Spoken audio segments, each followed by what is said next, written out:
আমি বুঝতে পারছি আমার আমার আমার আমার মুখে চোখে চুল পড়ছে, আমি চিৎকার করছি, আমি আমি আমি রাত্রেবেলা চিৎকার করছি, কিন্তু আমার আওয়াজ কেউ শুনতে পাচ্ছে না, আমার গলা দিয়ে আওয়াজ বেরোচ্ছে না।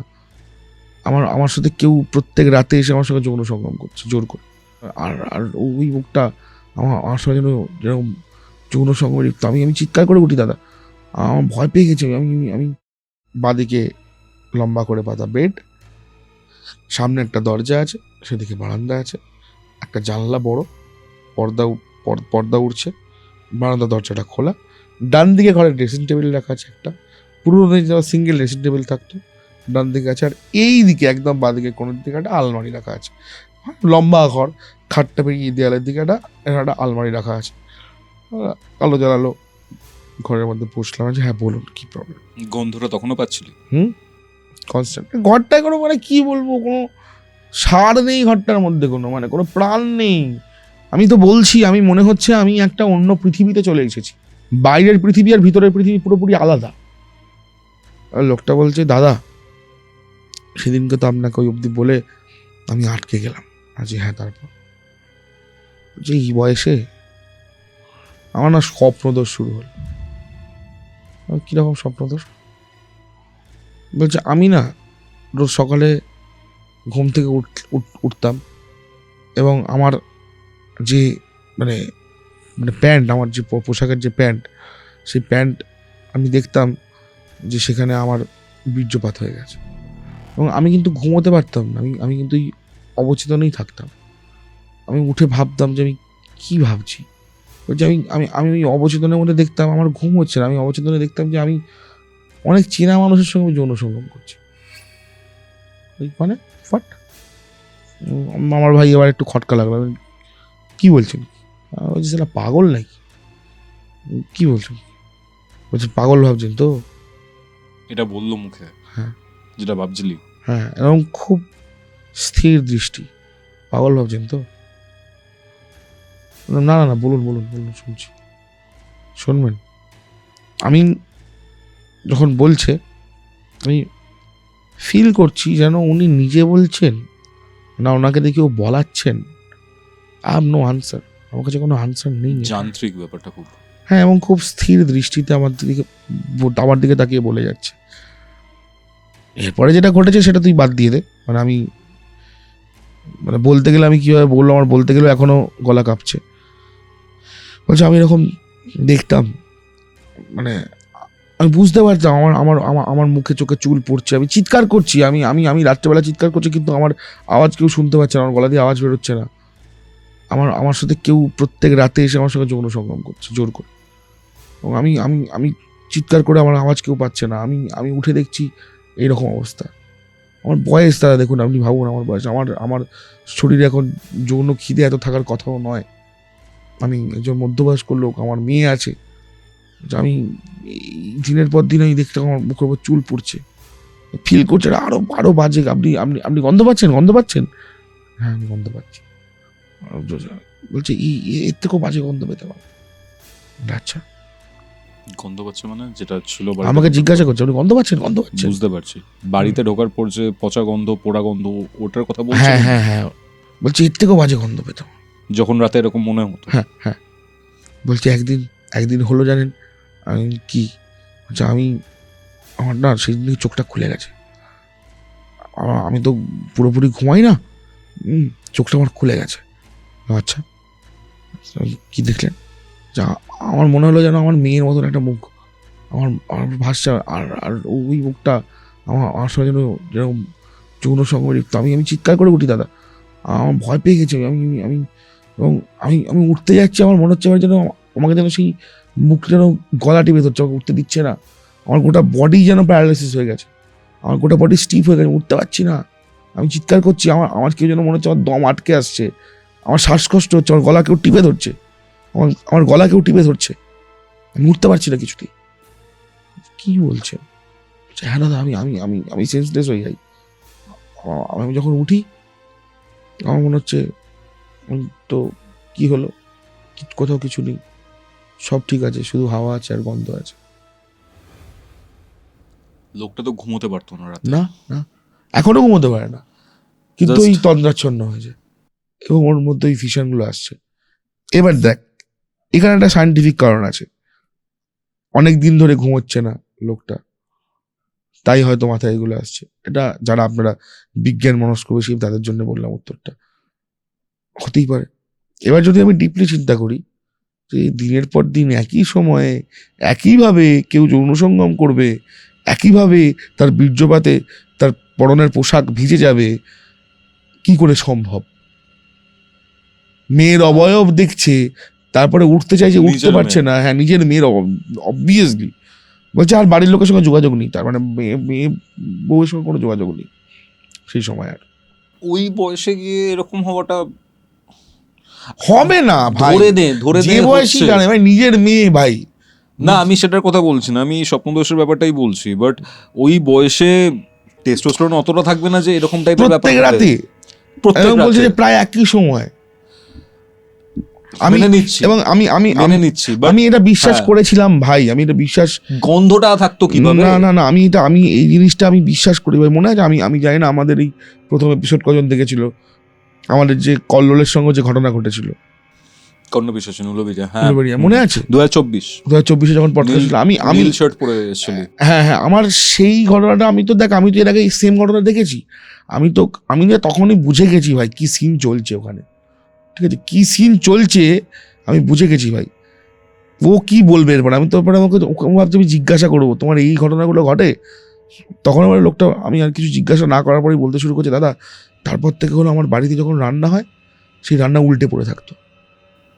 মানে যে বাড়িতে মাছ মাংস যখনই হচ্ছে সেই মাছ মাংসের বাটি উপর করে পড়ে আছে, আমরা ধরো বাড়ি থেকে এসে খাবো দেখছি, মানে রান্না করে রেখে দিয়ে রান্না করে গেছে। চলে গেছে মাসি। হ্যাঁ হ্যাঁ হ্যাঁ হ্যাঁ। বলছে ঘরে ঢুকে খাবার নিতে যাবো, দেখছি গোটা ঘরে মেঝেতে মাংস ছড়িয়ে ছিটিয়ে পড়ে আছে, হাড়গুলো থেকে যেন কেউ মাংস ছিঁড়ে ছিঁড়ে খেয়েছে।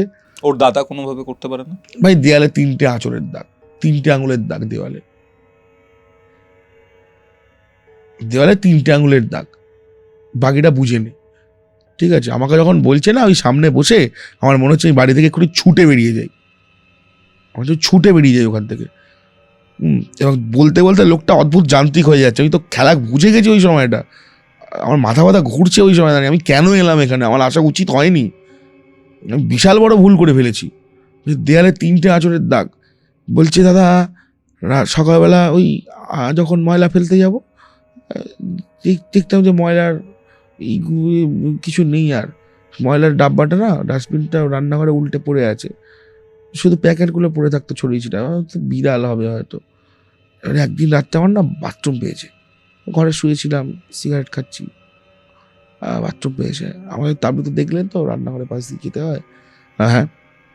আচ্ছা আমি যাচ্ছি, আমার যেন মনে হলো কেউ উবু হয়ে বসে বসে ওই যে ডাস্টবিন আছে ওখান থেকে ময়লাগুলো বের করে কেউ খাচ্ছে। আচ্ছা। এবং ও বেটা মানে আমার চোখে চোখে রেখে কথা বলছি, কিন্তু বলছে এরকম ভাবে আমার ময়লাগুলো কেউ উবু হয়ে বসে বসে খাচ্ছে। আমি তো দেখে ভয় পেয়ে গেছি, আমি আমি আমি সঙ্গে সঙ্গে আমার মনে হলো আমি যে চলে এলাম, চলে আসারও যেন ঘাড় ঘুরিয়ে একবার দেখলো আমার দিকে। হ্যাঁ, আমি আমি আমি আর বাথরুমে যাইনি দাদা, আমি ঘরে চলে আসি। তারপর বলতে জানেন, তারপরে একটা অদ্ভুত অভিজ্ঞতা হলো, এখনো হয় এটা, আমি এখনো করি। কি করেন?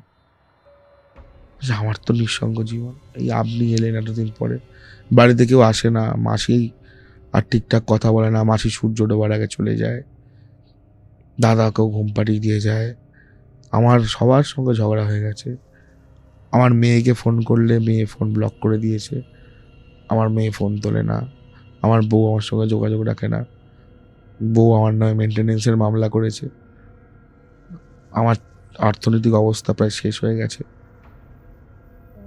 আমি আর পুজো করতে পারি না। আপনি তো দেখলেন মন্দিরের দরজা বন্ধ। হ্যাঁ, আমি আর কিছুই পারি না। তাহলে কি বলছেন আপনি? এরকম হতে হতে না একদিন হঠাৎ করে আমি না আয়নার সামনে গিয়ে দাঁড়ালাম। একদিন হঠাৎ মনে হলো যে আমি আর ওই মানুষটা আলাদা। মানে কি বলছেন? হ্যাঁ, আমার মনে হচ্ছে যেন আমি এদিকে তাকাচ্ছি কিন্তু আর এদিকে তাকাচ্ছে না, হচ্ছে যেন আমার দিকেই তাকিয়ে আছে। আচ্ছা তারপর বলছে আমি তো এখন আয়নায় বসে কথা বলি। আর কিছু? বললাম, প্রত্যেক রাতে আমি আসি, বাড়ি ফিরি, আমি তো এসে ওই যে দেখুন টুলটা রাখা আছে, হ্যাঁ, বলছে, ওটা কেন রাখা আছে, আমি কি সাজুগুজু করবো? বলছি, না, আমি আয়নায় কথা বলি। আমার তো কেউ নেই, আপনি এলেন, ভালো লাগলো, এতদিন পরে আমার বাড়িতে কেউ এলো, কোন অতিথি এলো, আপনি কিন্তু খেয়ে যাবেন। বলছি, শালা আবার বলে খেয়ে যাবে, আমি পাগল নাকি রে ভাই? আমি বলছি, ঠিক আছে দাঁড়ান, সিগারেট ধরে। আর বলছে, সিগারেট খাবেন, দাঁড়ান দিচ্ছি। ঠিক আছে, দেখলাম লোকটা সিগারেটটা ওর যে ড্রেসিং টেবিল আছে টেনে বার করলো, একটা সুন্দর অ্যাস্ট্রে বার করে আমাকে দিল, এবং ওই চেয়ারটায় বসলো। চেয়ারটায় বসার পরে না ভাই, লোকটা যেন অদ্ভুত হয়ে গেল। কোন চেয়ারটা? আয়নার সামনে আমার দিকে মুখ করেই বসলো, মানে টুলটাতে, যেটা টুলটাতে ছোট্ট একটা টুল। আমার অদ্ভুত হয়ে গেল লোকটা, আর মানে পুরো চেঞ্জ মনে হচ্ছে না লোকটাকে আমার। মানে যে এতক্ষণ যে লোকটাকে দেখলাম, ওই লোকটা এই লোকটা যেন আর এক লোক নয়। একটা অদ্ভুত ঠান্ডা হাসি। হাসিটা আমি তোকে যদি বলি, স্মাইল আমরা দেখেছি সকলে, ঠিক আছে, ওই যে একটা যে হাসিটা যেটা দেখলে একদম গোটা যে শরীর থেকে একদম রক্ত হিম হয়ে যায়, এটা আমার তাকিয়ে আছে। বলছে, আমার কি ভালো লাগছে, আমার খুব ভালো লাগছে। তো ভাই, আমার তো ভাই একদম পুরো মানে চাতা অবস্থা হয়, আমার পুরো গা হাত কাঁপছে, বেরোবো এখান থেকে। ফোনে দেখছি ভাই, আবার তখন নেটওয়ার্কটা কি একদম কানায়। তখন বলছে, ও আমার এই ঘরটাতে না নেটওয়ার্কটা এখন ধরতে চায় না, জিও আমার 5G থাকে তুঙ্গে। আমি ভাবছি যে ফোনটা চেয়ারটা খেতে খেতে ফোনটা নিয়ে দেখলাম, ও নেটওয়ার্কটা না আমার এখানে একটু কম থাকে। আমি যখন আপনাকে ফোন করে, আমাকে ছাদে গিয়ে ফোন করতে হয়, তো সেদিনকে রাত্রে আমি ছাদে গিয়ে ফোন করলাম আপনাকে, সন্ধ্যাবেলা আপনাকে অনেকবার ফোন করছে, ব্যস্ত মানুষ আপনি। আর একটা কথা জানেন আমি কি, আমার বাড়ির উপর দিয়ে আর কোনো পাখি ওড়ে না।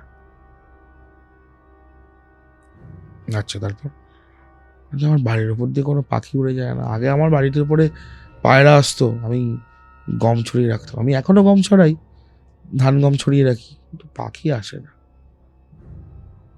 আমি কি করবো বলুন তো? দাঁড়ান, আমি খাবার আনি। না না, আমি খাবো না, না না, একটুখানি খেয়ে যান না প্লিজ, রান্না করেছে, আপনি এসছেন, আপনি এত বড় মানুষ, আপনার ভিডিও দেখি, আপনি একজন ক্যালকাটায় করে অ্যাডভোকেট, প্লিজ একটুখানি এ করে যান। ফেলতেও পারছি না, লোকটা রান্না করে গেল, নিজে সেটা খাচ্ছি, তখন হঠাৎ করে দাদা দাদা দাদা আসুন আসুন আসুন। আমি রান্নাঘরে গিয়ে দেখছি মাংসর পুরো বাটিটাই উল্টানো পড়ে আছে।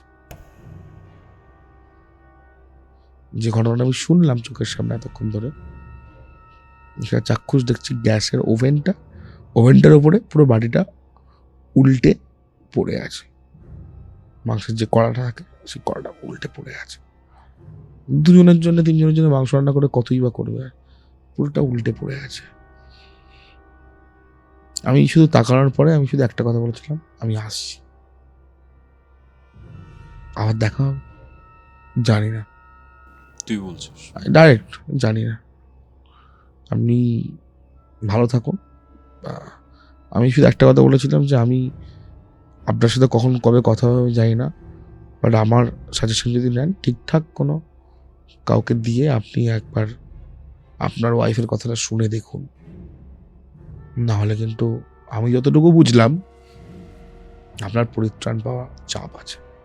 কি বুঝলেন, কি বুঝলাম সেটা না, পরে আপনি যাকে দেখাবেন সেখান থেকে আপনি শুনে নেবেন। যেটা বোঝার আমি বুঝে গেছি, আপনি ভালো নেই এটা আমি বুঝেছি,